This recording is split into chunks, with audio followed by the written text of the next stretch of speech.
Okay, we've gotten the manager's point of view, what he would do. If you're one of the senior players, now you switch, right? You're back to Claude, the player. No. you don't want anything to do with it, fantastic. How would you address this situation? Because there's something going to go on at the end of the game and going into practice this following week, and then the weekend, of course, and then you've got the relegation battle. What would you do? Well, for me, look, the last thing Fulham need is extra pressure on themselves. Yeah. So now imagine they get a penalty in injury time next week. Yeah. Now Mitrovic is getting the ball, and there's a little bit more pressure on it that he doesn't need, that he could do without. And that's come from that situation. It's the domino effect of what he did there to Mitrovic and the team. It's so unprofessional. You only see it a few times. I kind of understand why he's doing it. He's trying to show responsibility, step up and all, but it's not your job. Simple as that. As for trying to survive in the Premier League, it's going to be a job. Just watching here in Malaysia, wherever in the world, we are watching a bunch of players played well. But what does it actually feel like to be in a relegation battle for survival? It's difficult. He doesn't know. You're talking to the wrong man. I live this Talk situation to me with and Swansea. Dave. We know. Oh my God. But every day is under pressure. Yeah. Every day. Training ground. So where you starting, prepare the game, you see as a player, mentality. You need to be positive all the time. Live with the player. You're the best. We won't do this. You won't win it. We won't save the team. A lot of people work in this team. You need you. You need to stay in the Premier League. You need to give strong message all the time as a player. You make tired every day, every game. Maybe when you lose a game, no worry.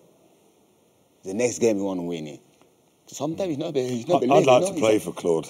Because my managers, when we were near the relegation zone, they weren't like that. I mean, how difficult is it It's mentally? horrible. It's horrible. And when we had it with Reading, the ridiculous thing for us was, I was looking around in the changing room thinking, we have more than enough in this changing room.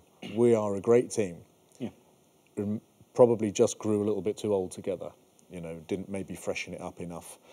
But then once you get into that rut, the confidence, and then you get little arguments between groups of 2 and 3 people, and honestly, it takes you years and years and years to go up.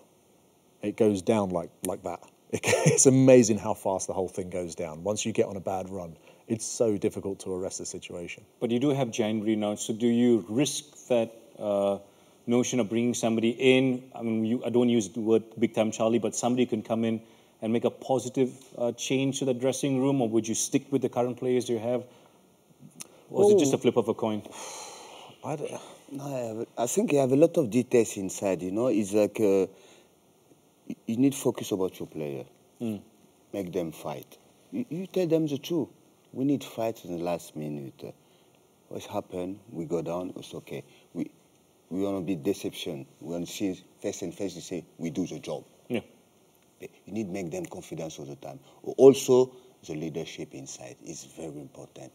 You need to make the job.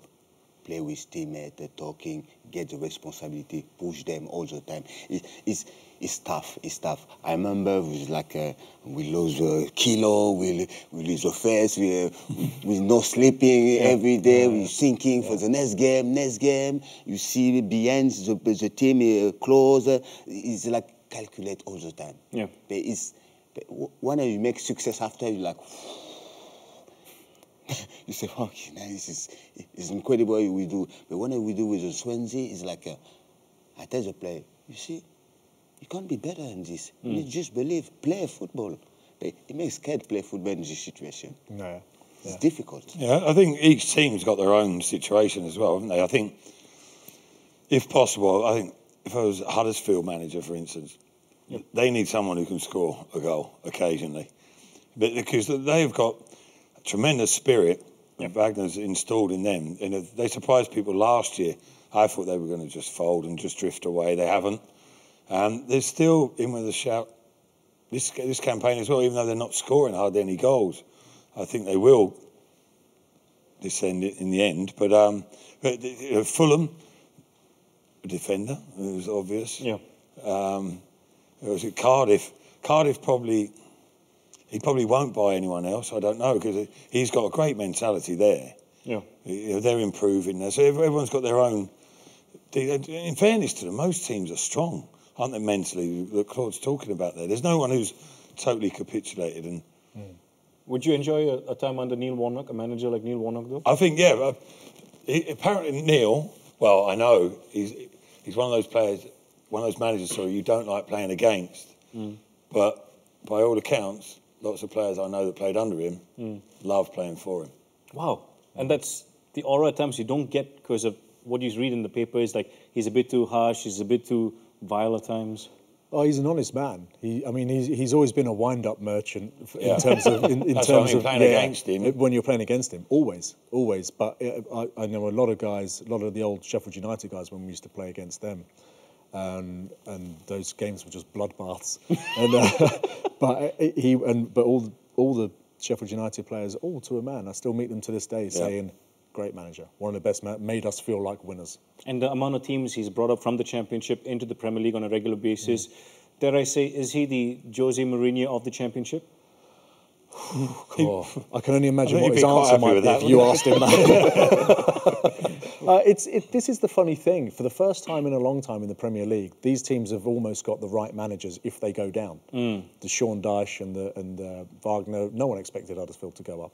Yeah. You know, and Warnock and these guys.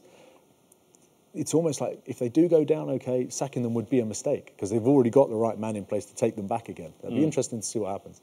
All right.